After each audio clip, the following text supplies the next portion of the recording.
জি বাংলাতে রদবদলের মাত্রা অধিক, কারণ এই চ্যানেলেই বেশ কয়েকটি নতুন সিরিয়াল শুরু হয়েছে। এবার তাদের জায়গা করে দিতে স্লট খালি করতে হয়েছে চ্যানেলকে।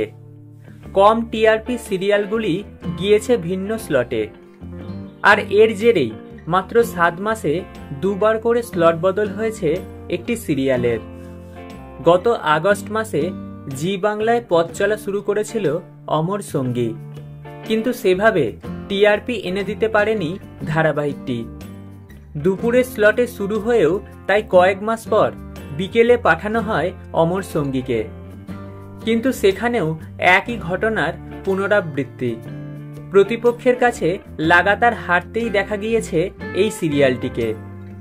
দিন কয়েক আগেই আবারও সময় বদলেছে অমর সঙ্গীর। 5:30টায় আনন্দী জায়গা নিতেই ফের দুপুরেই পাঠানো হয়েছে অমর সঙ্গীকে। দুপুর 3টে স্লটে এখন সম্প্রচারিত হচ্ছে ধারাবাহিকটি।